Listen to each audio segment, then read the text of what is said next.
Welcome guys, स्वागत है आपका हमारे चैनल द अनटोल्ड स्टोरी में। गाइस, हम आपको यहाँ पे प्रोवाइड करवाते हैं हर उस कलाकार, हर उस सफल व्यक्ति की कहानियाँ जिसने अपने लाइफ में बहुत संघर्षों के बाद सफलता को प्राप्त किया हो।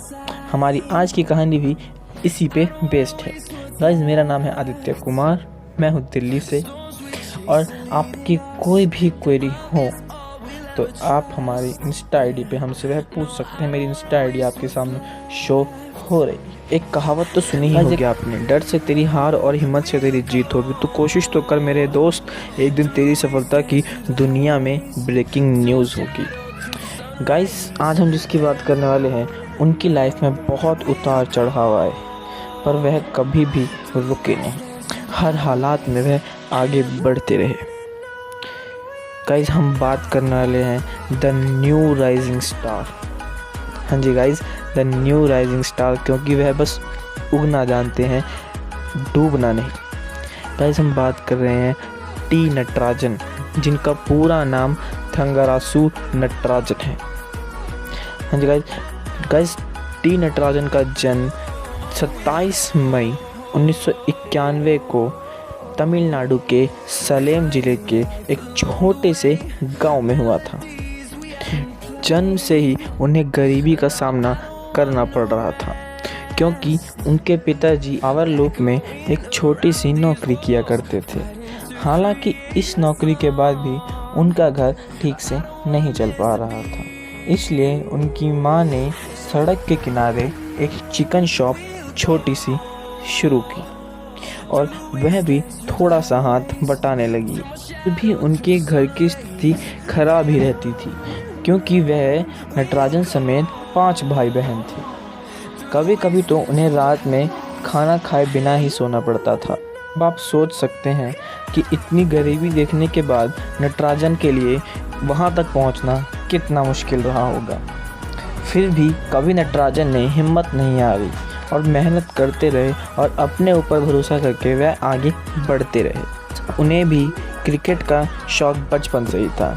नटराजन ने 5 साल की उम्र से क्रिकेट खेलना शुरू कर दिया था और समय बीतते बीतते उनकी गेम डे बाय डे अच्छी होती जा रही थी, पर रिसोर्सेज की कमी के कारण वह कुछ नहीं कर पा रहे थे। आप सोच सकते हैं गाइस, नटराजन ने लेदर की बॉल पहली बार 20 साल की उम्र में देखी थी। गाइस, इतनी गरीबी के बाद भी नटराजन कैसे उन ऊंचाइयों पे पहुंचे, ये तो आप और मैं समझ ही सकते हैं। नटराजन की गेम शुरुआत से ही बहुत अच्छी थी। वह अपनी गेम के लिए आसपास के सभी गांवों में बहुत फेमस थे, पर अपनी आर्थिक स्थिति खराब होने के कारण वह आगे नहीं बढ़ पा रहे थे। तभी उनके लिए भगवान के रूप में आया एक फरिश्ता। हाँ जी गाइस, कहते हैं ना, अगर ठान लो तो आपकी हार कभी नहीं हो सकती। ऐसे ही नटराजन की लाइफ में भी एक फरिश्ता आए, जिनका नाम ए जयप्रकाश था। उन्होंने अपने खर्चे पर नटराजन को क्रिकेट खेलने के लिए चेन्नई भेजा। यही नहीं, नटराजन के सारे खर्चे वही उठाते थे और नटराजन के चेन्नई जाने के बाद उनके परिवार का ख्याल भी वही रखते थे। नटराजन भी कहते हैं कि वह इन्हीं को अपना बड़ा भाई, कोच, गुरु और सब कुछ इन्हीं को मानते हैं। गाइस, चेन्नई जाने के बाद नटराजन ने डोमेस्टिक मैचेस खेलना स्टार्ट किया और वहीं से वह सेलेक्टर्स और कोचों की आंखों में बस गए। गाइस, नटराजन अपनी यॉर्कर के लिए बहुत प्रसिद्ध थे।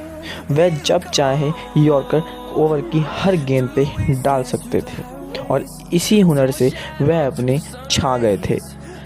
गाइस, नटराजन ने पहले तमिलनाडु क्रिकेट एसोसिएशन के लिए 4th क्लास क्रिकेट खेली। फिर उनकी गेम को देखते हुए उनको विजय क्रिकेट क्लब में शामिल कर लिया गया, जहां उन्होंने फर्स्ट डिवीज़न क्रिकेट खेली और वहां उन्होंने 1 साल तक खेला। और फिर एक दिन जब वह मैच खेल रहे थे, तब उन पे जॉली रॉबर्ट्स के कोच की नज़र पड़ी और उन्होंने उन्हें अपने क्लब से खेलने का ऑफ़र किया। और यह नटराजन के लिए बहुत सुनहरा मौका था, क्योंकि वह वहाँ की जानी मानी क्लब था, जिससे रविचंद्र अश्विन और मुरली विजय जैसे सितारे चमके थे। उनको इस क्लब से खेलने का यह भी फ़ायदा हुआ कि उनकी जान पहचान बड़े बड़े क्रिकेटर्स से होने लगी। और 1.5 साल यहाँ खेलने के बाद वह दिन आ ही गया जब 2014-15 के रणजी में उनका सिलेक्शन तमिलनाडु टीम में हुआ। पर उनकी यह खुशी ज़्यादा दिनों तक नहीं रही, क्योंकि उनके बॉलिंग एक्शन पर सवाल उठाए गए और उन्हें बाहर का रास्ता देखना पड़ा। उन्होंने अपना बॉलिंग एक्शन सही करा और फिर तमिलनाडु प्रीमियर लीग के परफॉर्मेंस के बाद उनका सिलेक्शन IPL में पंजाब टीम में हुआ, जिन्होंने उन्हें 3 करोड़ में खरीदा था। पर उस सीज़न उनकी परफॉर्मेंस इतनी अच्छी नहीं लगी, जिसकी वजह से पंजाब ने अगले साल उन्हें रिलीज़ कर दिया और उस साल उन्हें हैदराबाद ने 40 लाख में ख़रीदा था। गाइस, आप सोच सकते हैं कि 3 करोड़ से 40 लाख उनके लिए बहुत बड़ी बात थी। उनका मनोबल गिर चुका था, पर उन्होंने हार नहीं मानी और आगे बढ़ते रहे और उन्हें 2017 के बाद सीधे 2020 में खेलने का मौका मिला और उन्होंने यह मौका नहीं छोड़ा। उन्होंने बहुत अच्छा परफॉर्मेंस करा और विराट कोहली, AB डिविलियर्स जैसे बड़े बड़े दिग्गज बल्लेबाजों को यॉर्कर से चमका दिया। अपनी यॉर्कर के बल पे उन्होंने बहुत कुछ करके दिखाया। गाइस, उन्होंने इस सीज़न में ऐसे बैट्समैन की विकेट ली थी जो आप सोच भी नहीं सकते। गाइस, इन्होंने प्रूव कर दिया था कि मैं कर सकता हूँ और उसी साल उन्हें ऑस्ट्रेलिया दौरे पर लेके गए और T20 ऑस्ट्रेलिया में उन्होंने जो कमाल दिखाए वह तो आप और मैं जानते ही हैं। उन्होंने बड़े बड़े दिग्गजों को अपनी यॉर्कर के जाल में फंसाया और उन्होंने दिखा दिया कि कोई भी कुछ भी कर सकता है, बस अपने में विश्वास होना चाहिए। तो गाइस, कैसी लगी आपको हमारी वीडियो कमेंट करके ज़रूर बताएं और अगर अच्छी लगी हो तो चैनल को लाइक करें, सब्सक्राइब करें और बेल आइकन को ऑल पे क्लिक करें। गाइस, मेरी इंस्टा ID, आपका कोई भी क्वेश्चन हो आप मुझसे पूछ सकते हैं इंस्टा पे। तो गाइस, कल मिलते हैं।